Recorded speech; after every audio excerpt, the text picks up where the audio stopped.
How old are you right now? Do you know? 38. 39. You're 39. You've been living with it a long time, huh? Yeah.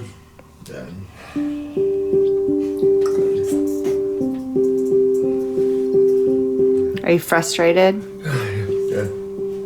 What frustrates you?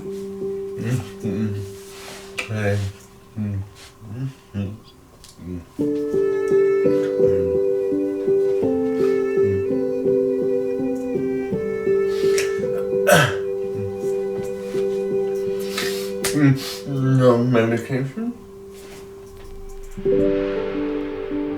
I met Mike when I was 7 years old. My best friend and his best friend were cousins, so we spent a lot of time together. One day we were actually at a party with all of our friends, and he walked outside with me and he said, what do you think about me and you like being together?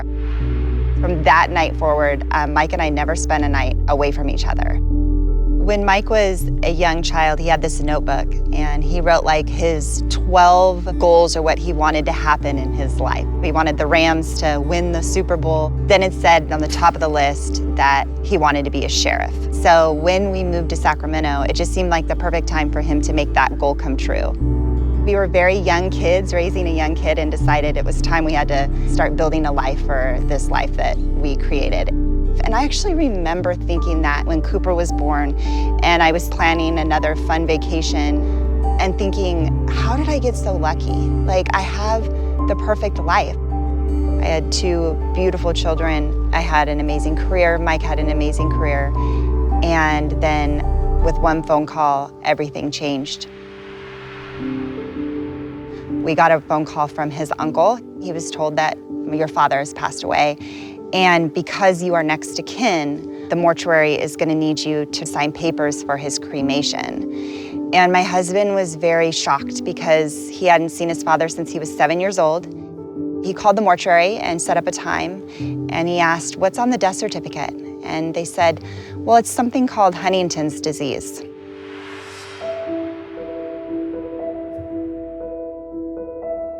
We had to walk this very long hall to the lab to get his blood drawn. We walked hand in hand down that hall. And I actually said to him, I said, Mike, I said, are we doing something that's gonna change our lives forever? And he looked at me and he said, maybe. The neurologist had really no clue about Huntington's. He didn't see Huntington's patients. And he was looking at my husband's notes and he said, well, you have Huntington's disease.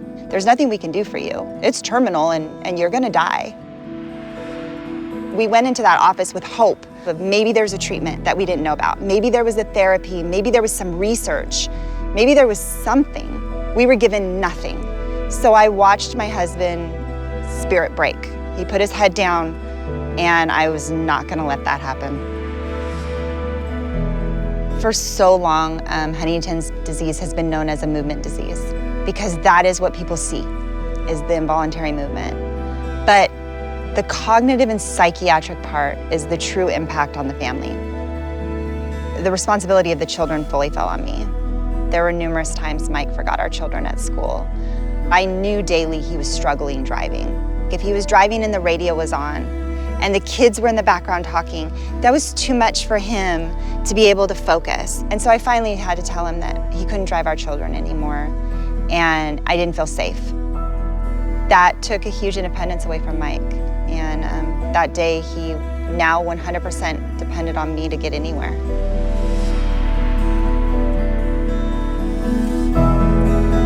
Daily, I just lived in fear. If I would leave the house, I never knew if Mike would be okay. One day, I had gone to the grocery store, and we have a swimming pool in our backyard. Mike used to love to swim. He would swim the ocean, you know? And I went outside, and Mike was in the deep end of the pool, struggling to stay afloat.